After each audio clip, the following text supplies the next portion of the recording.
I survived the San Francisco earthquake of 1906. I haven't described what that is back there yet, but we'll get to it later. We've met our main character, what's his name? Leo, and he is a paperboy in San Francisco. We heard a story about his grandpa coming across the country, almost getting robbed in St. Louis, fighting a rattlesnake, scaring off a bear. Also, his grandpa is dead. He died before he was born. His dad, who he calls Papa, has also died of the fever, is what he said. So he lives alone. And at the beginning of the book, he had money from his paper selling and a gold nugget.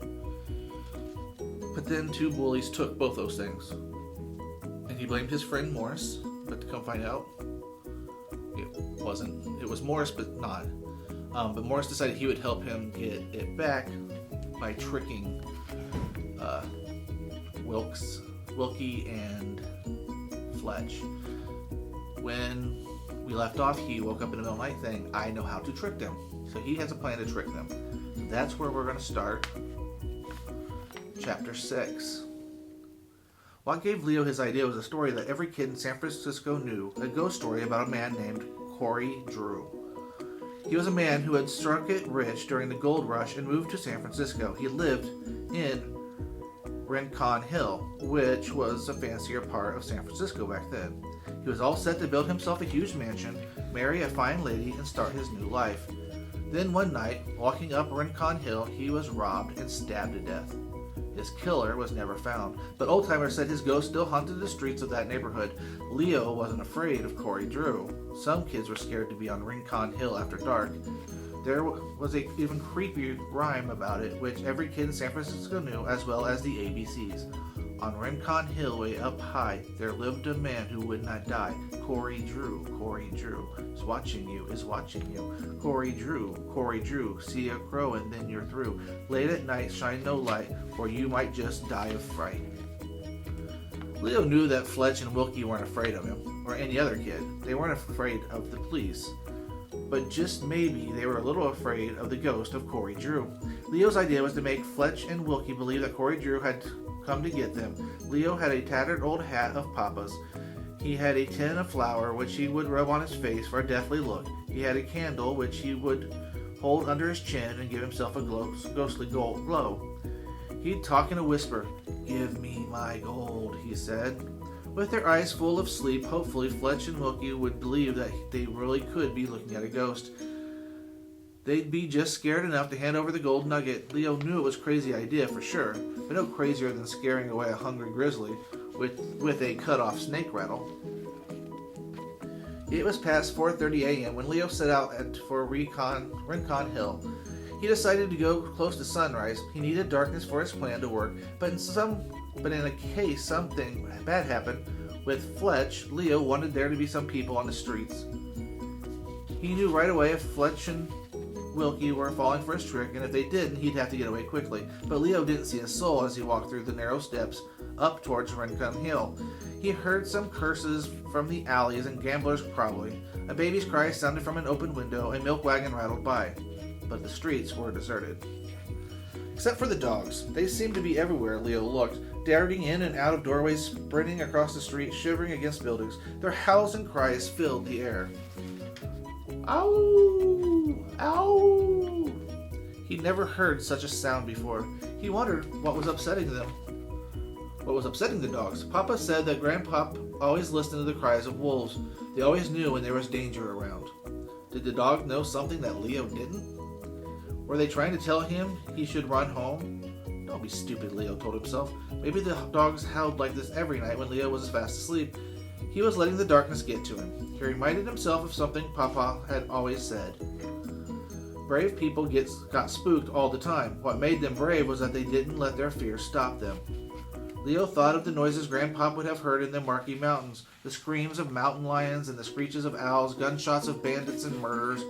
Had Grandpop let those sounds scare him off? Heck no. He kept moving forward, and so did Leo. Rincon Hill wasn't fancy anymore. Most of the big mansions had been turned into boarding houses. Other streets were lined with little wooden houses, all crammed together like teeth in a crooked smile. Leo reached the corner of Essex and Folsom and saw a beaten-up building. The roof was half caved in. The huge chimney loomed against the black sky. The front window was shattered. The front door was hanging off its hinges. Was this the place? It had to be, he decided. The other buildings were just regular houses. Leo stood on the steps, knowing that he could lose his nerve any second. He took a deep breath, pushed aside the front door and slipped in. He lit his candle and held it in front of him. He always imagined Fletch and Wilkie's hideout would be like a pirate den. He pictured velvet couches and fine rugs stolen from mansions on Nob Hill. But the place was a dump. There were broken chairs and tables piled in one corner and garbage heaped in the other. The air was cold and damp, and it stunk like trash and rats. He saw two shapes sprawled across the floor at the back of the saloon. Leo crept closer. It was Fletch and Wilkie, fast asleep. They didn't even have an old horse blanket to share. They had covered themselves with newspaper. Amazing, Leo thought. This place was worse than his little room at the boarding house. He looked around, hoping that maybe he'd see his gold nugget. There was Dead Mouse lying stiffly near Wilkie's foot, but no gold. Gathering up every ounce of courage he'd ever had, he put the candle under his chin. He closed his eyes and thought of Grandpop. "Give me my gold," he whispered. And then louder, "Give me my gold." Alright, it's into chapter 6. So now we know what Leo's plan is. What was his plan? I mean, that's the easy question. What was his plan?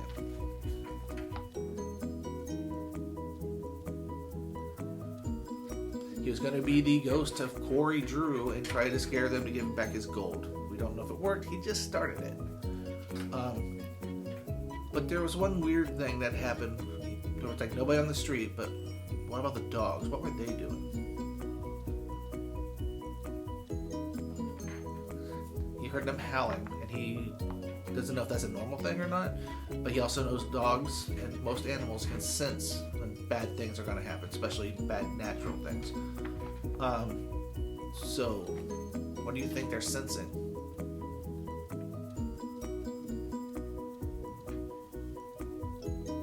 Possibly it could be the earthquake. I mean, they can feel things way before we do. So, we'll continue with chapter 7. Fletch opened his eyes first. What the? He jumped up. Leo's candle gave the room an eerie golden glow. Wilkie stirred for a second, grumbled, then closed his eyes again.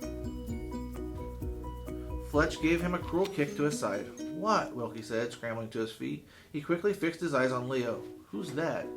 "Give me my gold," Leo whispered again.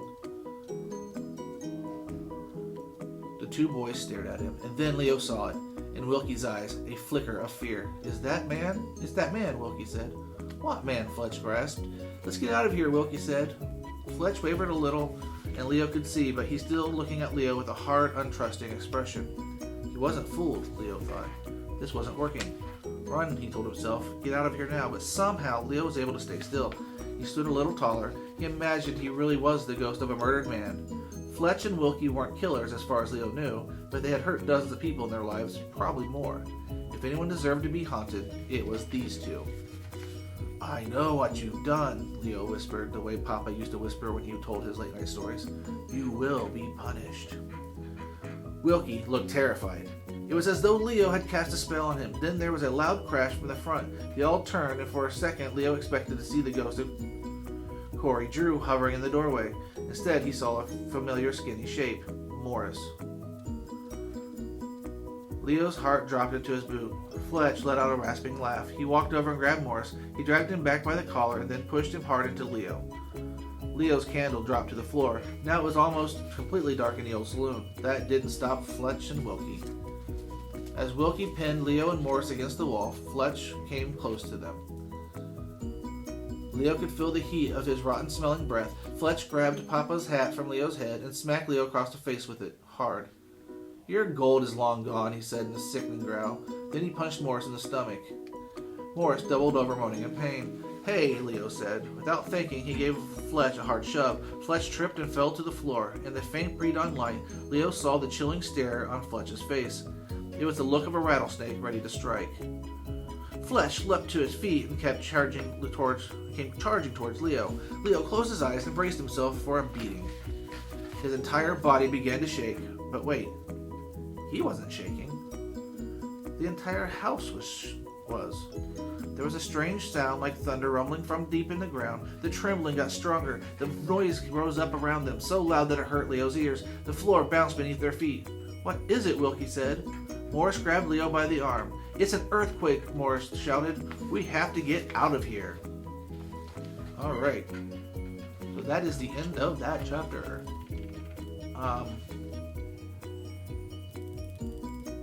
So, did his plan work? It started to, and then somebody showed up and kind of ruined it. Who was it that showed up? It was Morris. We're kind of starting to see why Leo doesn't really want him around. Good intentions, but kind of ruins everything. As the two bullies were about ready to beat up Leo and Morris, what started to happen? There was an earthquake. The floor started shaking around them. Sounded like thunder coming from the ground. We get earthquakes here, but they're not really that powerful. So imagine how powerful this one is. If it sounded like thunder coming from the ground. So let's continue. We'll go on with chapter 8.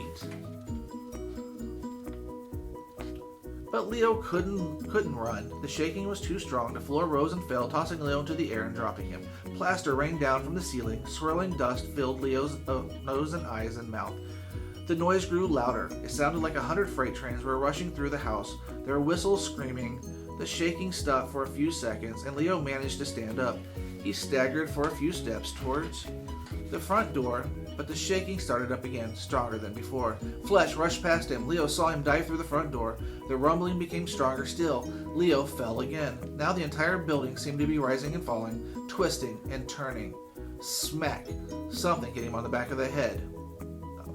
Something hit him on the back, hard.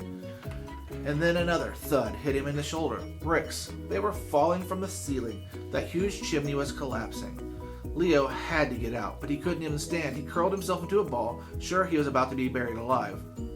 Suddenly he felt hands gripping his arm. Someone was pulling him forward. Morris. They rushed together and leaped towards the door. They landed hard on the sidewalk, and then crack. Boom. Bricks poured down, hundreds of them spilling out of the door. Had they been just a few steps slower, they both would have been buried. The ground gave one last great shake, and then it stopped. The earth was still.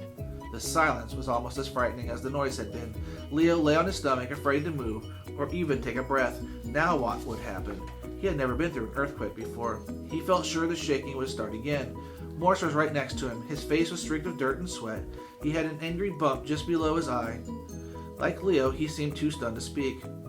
Leo looked in shock at the scene around them. Was this really the neighborhood he'd been walking through just minutes before? It looked like a furious giant had marched through the city, jumping over some houses and stomping on others. Bricks, stones, and glass covered the sidewalk and spilled into the street. Some of the rickety houses had collapsed. Others looked like a sneeze would send them crashing down. People stood on the sidewalk terrified. Families huddled together. Babies broke the silence with screams. Some people were stretched across the sidewalk, not moving. Leo looked around at all the crumpled buildings. How many people were trapped? There had to be hundreds buried alive. Or dead. Fletch and Wilkie were nowhere to be seen. Fear rose up into Leo. What would he do now? Where would he go? It had been hard enough for him to get by on his own before. How would he survive in this ruined city? His mind swirled with worry. He imagined himself wandering the ruined streets, scrounging for food like a rat. Not even Grandpop had faced anything like this. Morris turned to him with a thoughtful expression. No wonder the dogs were howling, he said. What? Leo said. The dogs. Did you hear them howling last night? Animals can sense earthquakes before they happen. They can feel the vibrations of the earth deep underground. I read all about it in a book. Was Morris serious? Was he really talking about a book as they sat in the middle of an earthquake? This kid was unbelievable. Leo stood up and shook the plaster from his hair. The ground started to rumble again. Leo froze and braced himself. A crash echoed down the street, another building caving in, and just as suddenly the shaking stopped again. Aftershocks, Morris said. The ground is going to keep moving for days. Was there anything Morris didn't know?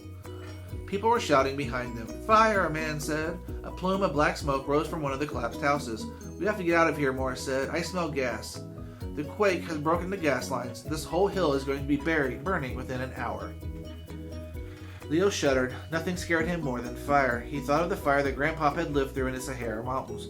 That was the closest Grandpop came to dying on his journey west. The story scared Leo so much that Papa had only told it a few times. Where should we go? Leo said. I'm not sure, Morris said. We need to get away from here. We should head west towards Golden Gate Park. What about your uncle? Leo said. A shadow seemed to pass through Morris's eyes. He left the city days ago, the younger kid said. Something about a poker game.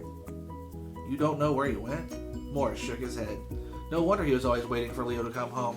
He was all by himself. Some uncle, Leo said. That's all right, Morris said matter-of-factly. I have you. The swirling in Leo's mind suddenly stopped. Morris looked right into Leo's eyes, and Leo looked right back. As usual, Morris was right. He did have Leo, and Leo had Morris. Morris, the most annoying kid in the world.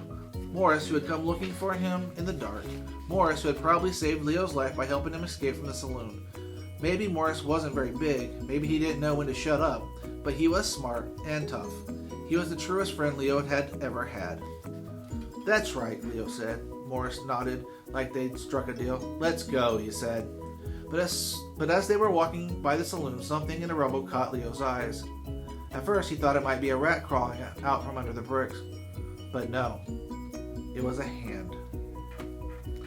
Okay, so, very first chapter, remember, Leo thought he was going to be buried alive.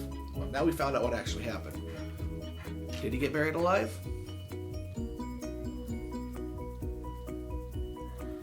Nope. And who saved him?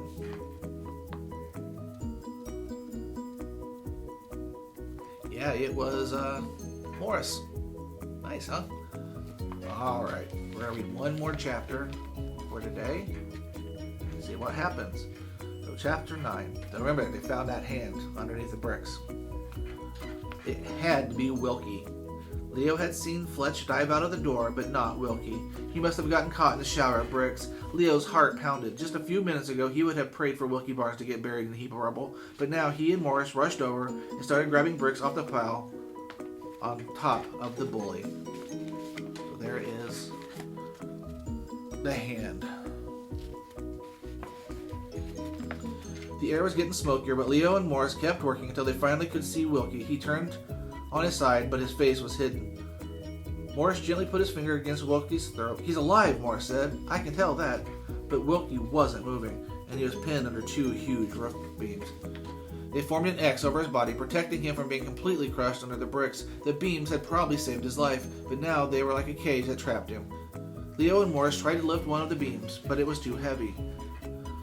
Leo looked around and saw that the house 3 doors down was on fire. Flames reached out of the window like bright orange arms trying to grab the houses all around it. Soon the street would be on one huge fire. Leo had no idea what they would do. How could they leave Wilkie here, knowing he was alive? But if they stayed, the fire would kill them too. Suddenly, Wilkie lifted his head. With a mighty push, he knocked one of the beams away. His face, covered with dust, was stark white. Blood oozed from a gash on his forehead. He really did look like a monster. Leo and Morris watched in shock as Wilkie rose out of the rubble, tossing bricks aside like they were puffs of cotton. He stood up, dusted himself off, and looked around like he'd just woken up from a deep sleep. Is Fletch alive? He asked. He got out, Leo said. Wilkie sighed in relief, but then he looked around. Then where is he? He asked. Where's Fletch? He left, Morris said. He didn't try to get me out. He just took off without me. Morris and Leo looked at each other. Neither wanted to say the truth that Fletch had left Wilkie for dead in the rubble. But Wilkie figured this out. His expression suddenly changed to fury. He picked up a brick and hurled it towards the pile of rubble that had been the saloon. He did it again and again and again. His eyes bulged. He grunted and growled like a rabid dog that roamed the alleys. And then, finally, Wilkie slumped down onto the ground out of breath. He looked up at Leo and Morris. His eyes set deep in his chubby face. He filled with confusion. His lip quivered, and Leo thought he might burst into tears. When I was at the work camp in Seattle, a man came and said I should play football, Wilkie said. There's a fancy school up there where rich kids go, and he said I could go for free. They'd teach me everything I needed to know. He said I could be a champion, but I wouldn't go because I'd never leave Fletch. I went to jail because of Fletch. I stuck by him all these years, and where did he get me? Under that pile of bricks. Leo had no idea what to say, but Morris did. Come with us, he offered. Wilkie looked at Morris and then at Leo. Leo got the idea that Wilkie had never really seen them before. He wiped the tears from his face and took a deep breath. He picked himself up. We should get your gold back, he said. Fletch said it was gone, said Leo. Never believe Fletch, Wilkie said. He has it, and I know where he went. Leo looked at Morris. Let's go, Morris said. All right, so did they save Wilkie? Yes, they did, because that's what you do when somebody's in trouble, no matter if you like them or not. Wilkie figured out, though, that the person that he thought was like his best friend and when he would never leave, what did he find out with that person? He ran away and left them. Yay. But the other two said he could stick with them. And he said, we can get your gold back. Now, why is that shocking to... What was that shocking to Leo? Because Fletch said he'd gotten rid of it already. And Wilkie said, never trust Leo. Or Fletch, sorry. We can trust Leo. Never trust Fletch. And he knew where he was going. So, we will find out that and how they survive the whole earthquake and all the aftershocks and stuff in our next video.